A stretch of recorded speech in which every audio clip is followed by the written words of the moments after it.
So coming to this Andhra politics, so present కూటమి పాలన ఎలా ఉంది అంటారు? అద్భుతంగా ఉంది, చాలా బాగుంది. ఓకే. ఇటు గత 5 సంవత్సరాల్లో ఉగ్రవాది పరిపాలన చూశారు, ఇప్పుడు ప్రజా పరిపాలన చూస్తున్నారు ప్రజలు. సో ప్రజలు సంతోషంగా ఉన్నారని నేను అనుకుంటున్నాను. ఎక్కడ కూడా పెద్ద వ్యతిరేకత నేను ఏం చూడట్లేదు. కాకపోతే వైసీపీ వాళ్ళు ఎక్కువ నాయిస్ చేస్తున్నారు. పథకాలు ఏవి కూడా సంవత్సరానికి ఒకసారి ఇచ్చే పథకాలే. అవును, ఏదైనా సరే ఫీజు స్కాలర్షిప్ గానీ ఏదైనా సరే సంవత్సరానికి ఒకసారి ఇచ్చే పథకాలు, రైతు రుణమాఫీ గానీ ఏదైనా what ever it is. So పథకాలన్నీ కూడా ఫైనాన్షియల్ ఇయర్ ఎండింగ్ లో కానీ ఫైనాన్షియల్ ఇయర్ స్టార్టింగ్ లో కానీ ఇస్తారు. సో ఇప్పుడు జనవరి వచ్చింది, ఇప్పుడు ఏదో జగన్మోహన్ రెడ్డి ధర్నాలు చేస్తాను, ఇది చేస్తాను అంటాడు. ప్రజలు ఎవరు పట్టించుకునే స్థితిలో కూడా లేరు. ప్రజలు చూసి ఆదరిస్తారని కూడా నేను అనుకోవట్లేదు. జగన్మోహన్ రెడ్డి మాట నమ్ముతారని కూడా నేను అనుకోవట్లేదు. ఓకే, నమ్మారు అంటే మళ్ళీ ఇంకా బొక్కవర్లో పడ్డమే. ఇంకా అంటే ఆల్మోస్ట్ ఆంధ్ర సగం స్పాయిల్ అయిపోయింది కదా. అంటే జగన్మోహన్ రెడ్డి మాట, నేను ఒక విషయం చెప్తానమ్మా, మీకు సింపుల్ చెప్తా. ఉగ్రవాదులకు కూడా ఫ్యాన్స్ ఉంటారు. కసబ్ అనే ఉగ్రవాది మన దేశం మీద దాడి చేసినప్పుడు ఆ కసబ్ తరఫున నిలబడి కసబ్ ఉరేయొద్దు అన్న సంఘాలు కూడా మనం చూసాం. కసబ్ తరఫున మన దేశంలో వాదించిన లాయర్ను కూడా మనం చూసాం. అవునా? ఒక రేప్ చేసి ఆ అమ్మాయి ఇంటర్నల్ ఆర్గన్స్ మొత్తం తీసేసి ఆ అమ్మాయి చనిపోతే వాడికి ఉరేయొద్దని ఉన్న సంఘాలు కూడా ఉన్నాయి. వారి తరఫున వాదించిన లాయర్లు కూడా ఉన్నారు. సో ఖచ్చితంగా ఎక్కడైనా సరే జగన్ కూడా ఫ్యాన్స్ ఉంటారు. ఆయనకుండే ఫ్యాన్స్ ఆయన మైండ్ సెట్ లానే ఉంటారు. ఇప్పుడు రేపిస్టులు, మర్డర్లు, గంజాయి చేసే వాళ్ళు మొత్తం జగన్ సర్కిల్ లోనే ఉన్నారు కదా. ఎవరైనా సరే ఇప్పుడు చంద్రబాబు నాయుడు వచ్చిన తర్వాత ఇక్కడ డ్రగ్స్ ఉన్నాయా, ఎర్రచందనం ఉందా, సహజ వనరులు అక్కడ దొంగతనం చేస్తున్నారా, అన్ని ప్రశాంతంగానే ఉన్నాయి కదా. ఆడపిల్ల అర్ధరాత్రి 12ంటికి కూడా రోడ్డు మీద తిరగలుగుతుంది కదా. జగన్ రెడ్డి ఉన్న 5 సంవత్సరాల్లో జగన్ రెడ్డి కొంపక 1/2 కిలోమీటర్ దూరంలోనే ఒక అమ్మాయిని అతి ఘోరంగా రేప్ చేసి అమ్మాయిని చంపేస్తే కూడా దిక్కులేదు. సో అట్లాంటివి చాలా చూసాము. బహుశా ఆంధ్రప్రదేశ్ రాష్ట్ర ప్రజలు నాకు తెలిసినంత మటుకు జగన్మోహన్ రెడ్డిని జీవితంలో ముఖ్యమంత్రి చేసుకోరు అని గట్టి అభిప్రాయం నేనున్నా, ప్రజలు కూడా ఉన్నారు. అందుకనే ప్రజలు ఆ మ్యాండేట్ ఇచ్చారు, 11 సీట్లు ఇచ్చారని నేను అనుకుంటున్నాను. ఓకే. సో ప్రెసెంట్ మన డిప్యూటీ సీఎం పవన్ కళ్యాణ్ గారు మూవీస్ లో చేసినట్టుగా బయట పరిపాలనలో కూడా చాలా ప్రామిసెస్ చేస్తున్నారు. Seize the ship. Yeah. So మరి మీ దృష్టిలో ఆయన యొక్క పరిపాలన ఎలా ఉంది అనుకుంటున్నారు? పవన్ కళ్యాణ్ గారు is a very golden heart man. By person I like him. Politics లో ఇంకా నేర్చుకోవాలని నేను అనుకుంటాను. ఎందుకంటే ఆయనే చెప్తారు నేను చాలా నేర్చుకోవాలి పాలిటిక్స్ లో అని. ఖచ్చితంగా చంద్రబాబు నాయుడు గారికి పవన్ కళ్యాణ్ గారికి ఉన్న సన్నిహితం మనం చూస్తున్నాము. పవన్ కళ్యాణ్ గారు ఏ రకంగా చంద్రబాబు నాయుడు గారు రాజకీయాలు చేస్తుంటే ఏ రకంగా చూసి నేర్చుకుంటున్నారో మనం చూస్తున్నాము. ఖచ్చితంగా చాలా మంది చాలా రకాలుగా మాట్లాడుతూ ఉంటారు. We will definitely see a very good governance అని నా అభిప్రాయం. ఓకే. అంటే ఇన్ జనరల్ గా అపోజిషన్ పార్టీస్ వాళ్ళు మీరు ఈ తప్పు ఉంది అని ఎంచుతూ ఉంటారు కదా, కానీ ఇక్కడ పవన్ కళ్యాణ్ గారే ఆయననే ఎదురు తిరుగుతున్నారు. సో దీన్ని కూడా ఏ విధంగా చూడొచ్చు అంటారు? వెరీ గుడ్ అండి. స్వపక్షంలోనే విపక్షం ఉండటం అనేది గుడ్ థింగ్ అని నేను అనుకుంటా డెఫినెట్ గా. ఎందుకంటే ఇప్పుడు జగన్మోహన్ రెడ్డి అసెంబ్లీకి రావట్లేదు. ఆయన పులివెందుల ఎమ్మెల్యే హోదాలో అసెంబ్లీకి రావాలి.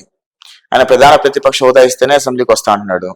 ఆఖరికి బహుశా భారతదేశ చరిత్రలో ఏ రాజకీయ నాయకుడు కూడా నాకు ప్రధాన ప్రతిపక్ష హోదా ఇవ్వండి అని అడుక్కున్న దాఖలాలు ఎక్కడా లేవు. మొట్టమొదటిసారి భారతదేశ చరిత్రలో జగన్మోహన్ రెడ్డి ఒక్కడే నాకు ప్రతిపక్ష హోదా ఇస్తేనే అసెంబ్లీకి వస్తా అని చెప్పి అడుక్కున్న రాజకీయ నాయకుడు జగన్మోహన్ రెడ్డి ఒక్కడే చరిత్రలో. అంటే జగన్మోహన్ రెడ్డి ఏం చేసినా చరిత్రలో నిలిచిపోతాడు. అవినీతి అయినా చరిత్రలో నిలిచిపోతాడు, అక్రమాలైనా చరిత్రలో నిలిచిపోతాడు, అన్యాయాలైనా చరిత్రలో నిలిచిపోతాడు, ఎవరైనా చంపాలన్నా చరిత్రలో నిలిచిపోతాడు. తండ్రిని చంపిన ఘనత కూడా జగన్మోహన్ రెడ్డిది, బాబాయిని చంపిన ఘనత జగన్మోహన్ రెడ్డిది, చెల్లిని అతి దారుణంగా అంటే అతి దారుణంగా ట్రోల్ చేయించిన చరిత్ర కూడా జగన్మోహన్ రెడ్డిది, తల్లిని చంపాలనుకున్న చరిత్ర జగన్మోహన్ రెడ్డిది, సొంత బాబాయ్ కూతురు చెల్లి వరుస అయితే ఆమెను కూడా ఎంత ట్రోల్ చేయించారో ఆ చరిత్ర కూడా జగన్మోహన్ రెడ్డి. జగన్మోహన్ రెడ్డి ఏది చేసినా చరిత్రనే. ఇంకో పచ్చి చరిత్ర చెప్పాలంటే జగన్మోహన్ రెడ్డి కనీసం స్పష్టంగా తెలుగు మాట్లాడలేడు, ఇంగ్లీష్ మాట్లాడలేడు, హిందీ మాట్లాడలేడు, ఒక లైవ్ ప్రెస్ మీట్ పెట్టలేడు, ఒక లైవ్ ఇంటర్వ్యూ కూడా ఇవ్వలేడు. ఏమైనా మాట్లాడితే ఇట్స్ లెంతీ క్వశ్చన్ అంటాడు. ఏమన్నా అర్ణబ్ గోస్వామి ఎవరన్నా మాట్లాడారనుకో బొబ్బా అంటాడు. అలాంటోడు ఒక రాజకీయ నాయకుడు అయ్యాడు అంటే అది మన దరిద్రం ఒకటి. రెండోది అలాంటి వాడిని ఇంకా ఆదరిస్తున్నారు అంటే మన ఆయన పక్కన ఉన్న ప్రజలు ఏమన్నా నాకైతే అర్థం కాదు. డిగ్రీ ఉండాలి. సో అంటే ఇప్పుడు తెలుగు ఫిల్మ్ ఇండస్ట్రీ ఏపీకి వచ్చేయాలి అన్నట్టుగా పవన్ కళ్యాణ్ గారు కొన్ని స్టేట్మెంట్స్ ఇచ్చారు. అంటే ఎందుకు కేవలం అల్లు అర్జున్ గారి విషయంలో జరుగుతున్న ఈ ఇష్యూస్ వల్లనే ఆయన అలాంటి స్టేట్మెంట్ ఇవ్వడం జరిగిందంటారా?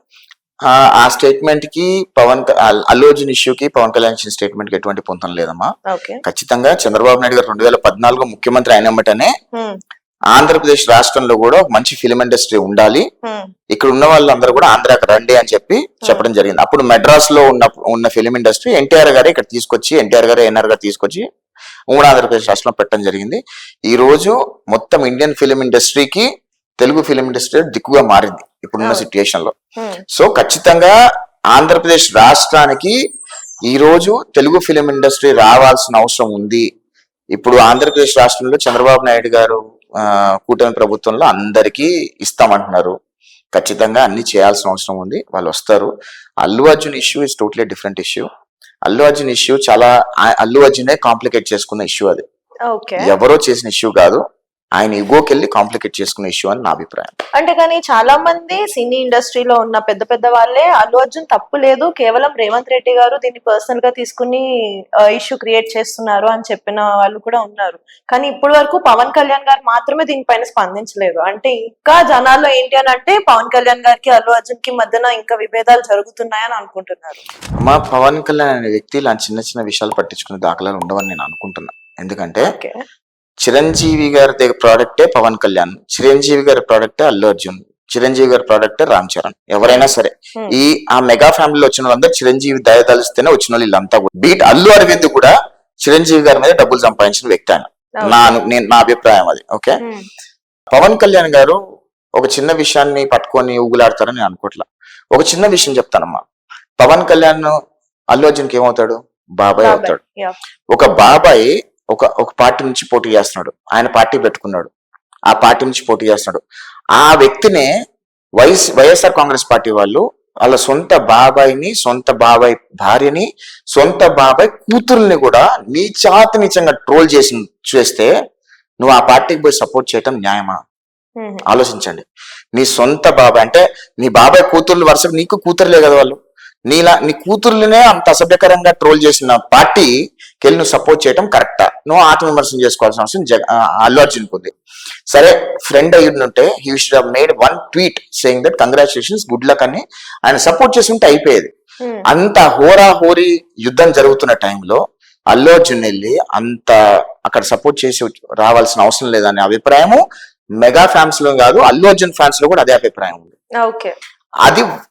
అది పట్టుకొని పవన్ కళ్యాణ్ ఈ రోజు కూడా ఎక్కడ కూడా డిసప్పాయింట్ కాలేదు.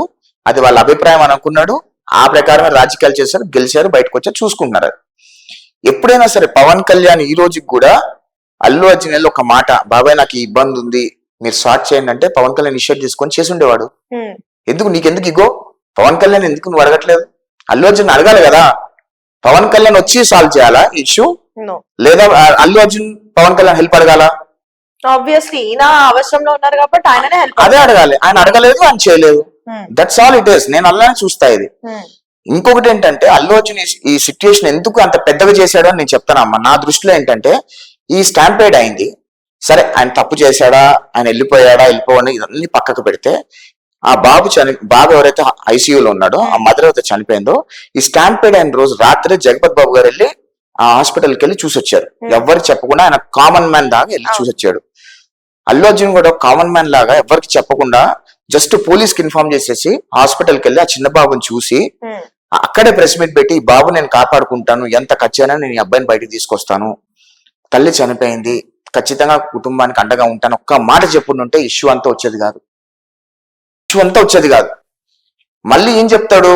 నేను వెళ్తే అక్కడ క్రౌడ్ వచ్చేస్తుందని చెప్తాడు. ఎందుకు చెప్తారు? ఎందుకు క్రౌడ్ వస్తుంది? నీ ఫ్యాన్స్ కి, నీ పిఆర్ కి నువ్వు చెప్తేనే కదా క్రౌడ్ అక్కడికి వచ్చేది. నువ్వు కామ్గా వెళ్ళి చూస్తే క్రౌడ్ రాదు కదా. ఎవరికి చెప్తున్నారు ఇవన్నీ? తెలియని వాళ్ళకి చెప్తున్నారా? ఇదంతా రెచ్చగొట్టే విధానం ఉంది ఒకటి.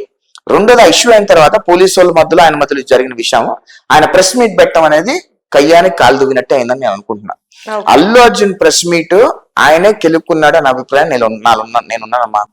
ఆయన ప్రెస్ మీట్ పెట్టి ఏం చెప్తున్నాడు? పోలీసు వాళ్ళు ఎవరు నా దగ్గర రాలేదు, నాకు చెప్పలేదు, నాకు అది అయినట్టు కూడా సినిమా అయిపోయిన తెలిసింది అని చెప్తున్నాడు.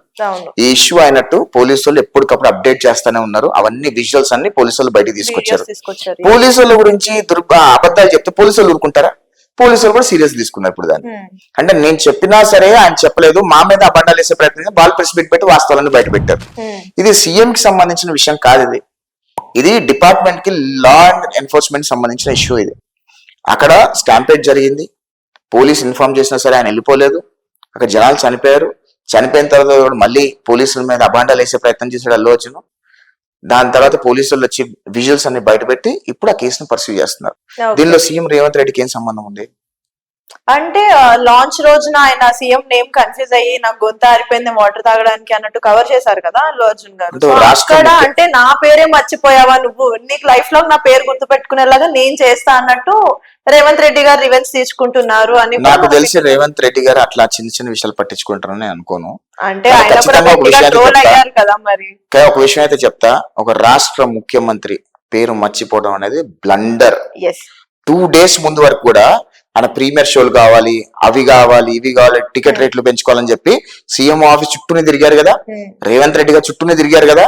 అంటే రేవంత్ రెడ్డి గారి పేరు మర్చిపోవడం అనేది అది కరెక్టా కాదా అనేది అల్లు అర్జున్ ఫ్యాన్స్ నిర్ణయించుకోవాలి. ట్రూ. ఎందుకంటే మీ తండ్రి గారి పేరు నువ్వు మర్చిపోతే ఎంత ఘోరంగా ఉంటుందో. ఒక రాష్ట్ర అధినేత, రాష్ట్రానికి హెడ్ ఆయన, is head of the state, CM is head of the state. As a head of the state పేరే మర్చిపోయావంటే ఎంత అరాచకం అది. ఖచ్చితంగా జరుగుతాయి కొన్ని. అది ఇప్పుడు మీరు మీ బాస్ పేరు మర్చిపోతే ఖచ్చితంగా మీ బాస్ ఆయన పేరు గుర్తు పెట్టుకునేలాగా మీకు ట్రీట్మెంట్ ఉంటుంది. ఉంటుంది. సో అలానే ఉందని అనుకోవచ్చు. దానిలో తప్పేముంది? తప్పేమీ లేదు దానిలో. Definitely Allu Arjun life long Revanth Reddy గారి పేరు గుర్తు పెట్టుకుంటారు అని నేను అనుకుంటున్నా. ఎస్. సో అంటే ఈ అన్ని సిచ్యువేషన్స్ చూసుకున్నట్లయితే అసలు మెగా ఫ్యామిలీలో ఈ విభేదాలు రావడానికి గల కారణం పవన్ కళ్యాణ్ గారా అల్లు అర్జున్ అంటారా? మెగా ఫ్యామిలీలో విభేదాలు ఉన్నాయని నేను అనుకోవట్లేదు. చిరంజీవి గారి తరపు నుంచి కానీ పవన్ కళ్యాణ్ గారి తరపు నుంచి కానీ విభేదాలు ఉన్నాయని నేను అనుకోవట్లేదు. మోస్ట్లీ అల్లు అర్జున్ ఇగోకి వెళ్తున్నాడని నేను అనుకుంటున్నా. ఎందుకంటే ఒకసారి స్టార్డమ్ వచ్చిన తర్వాత నేను పవన్ కళ్యాణ్ కంటే పెద్ద తోపుని, చిరంజీవి గారి కంటే పెద్ద తోపుని అని అనుకుంటున్నారేమో అనే అభిప్రాయంలో నేనున్నా. Definitely that's what is feeling అని నేను అనుకుంటున్నా. సో ఈ పుష్ప మూవీ ద్వారా అంటే మెగా ఫ్యామిలీలో ఎవ్వరూ సాధించలేనంత కీర్తి కానీ అంత లైక్ మూవీ యొక్క కలెక్షన్స్ కానీ అల్లు అర్జున్ గారు ఒక్కరే సాధించారు అని చెప్పుకోవచ్చు. బట్ ఇంకా స్టిల్ పవన్ కళ్యాణ్ గారు మాత్రం అల్లు అర్జున్ ఏ రకంగా కూడా అభినందించినట్టుగా కానీ లైక్ ఆయనతో మాట్లాడినట్టుగా కానీ ఏమీ మనం చూడడం జరగలేదు. ఎందుకు అల్లు అర్జున్ అరెస్ట్ అవుతున్నాడు అని తెలిసినమ్మటే పవన్ కళ్యాణ్ గారు స్పెషల్ ఫ్లైట్ వేసుకుని హైదరాబాద్ వచ్చారు. కానీ తర్వాత ఏం జరిగింది? అరే బెయిల్ వచ్చింది. That's very it is. సి మోరల్ సపోర్ట్ అనేది ఖచ్చితంగా చూపిస్తారమ్మా. బయటికి వచ్చి నేను అల్లు అర్జున్ సపోర్ట్ చేసి చెప్పుకోవాల్సిన అవసరం లేదు. అది కుటుంబం. కుటుంబంలో ఉన్న వివాదాలు ఉంటే గనక బయటకి ఎట్లా పొక్కుతాయి? వాళ్ళు చెప్పాలి కదా. ఎవరైనా చెప్పారా? అల్లు అర్జున్ చెప్పారా నాకు చిరంజీవి గారు పవన్ కళ్యాణ్ విభేదాలు ఉన్నాయి? పవన్ కళ్యాణ్ గారు చెప్పారా నాకు అల్లు అర్జున్ విభేదాలు ఉన్నాయని చెప్పారా? చిరంజీవి వెళ్ళొచ్చారు కదా. చిరంజీవి గారు ఒకళ్ళు నిజంగానే అల్లు అర్జున్ కి చిరంజీవి గారి కుటుంబానికి విభేదాలు ఉంటే అరెస్ట్ అయినామంటే చిరంజీవి వెళ్ళొచ్చాడు కదా. మరుసటి రోజు కూడా చిరంజీవి వాళ్ళ భార్య, చిరంజీవి గారు అందరు వచ్చారు కదా, వచ్చి హక్ చేసుకొని మాట్లాడుకున్నారు కదా. ఇంకా విభేదాలు ఎక్కడ ఉన్నాయి అంటున్నాను. కానీ ఎంత అవి జస్ట్ ఒక విజువల్స్ కోసమో లేదంటే ఫార్మాలిటీకి పలకరించడానికి వెళ్ళడం కోసమో జరిగాయి. కానీ ఇంటర్నల్ ఫ్యామిలీ పాలిటిక్స్ అనేవి ఇంకా అలానే అది మీడియా అభిప్రాయం. అది మీడియా అభిప్రాయం. మీడియా ఏంటంటే మసాలా, మీడియా ఏంటంటే మసాలా కోసము వాళ్ళ ఫ్యామిలీ ఉన్నాయి గొడవలు పెట్టుకున్నారని చెప్తే వ్యూస్ వస్తాయని అనుకుంటారు. కానీ వాళ్ళ ఫ్యామిలీలో గొడవలు అంటే ఎవరైనా చెప్తే దాన్ని మనం మాట్లాడాలి. వాళ్ళ ఫ్యామిలీ ఎవరు చెప్పలేదు ఇప్పటి వరకు. సో దట్స్ ఆల్ మీడియా అభిప్రాయం. కాబట్టి మీడియా అభిప్రాయం మీద మనం మాట్లాడాల్సిన అవసరం లేదు నా అభిప్రాయం. Okay sir, thank you so much for giving this time. Thank you so much. Thank you.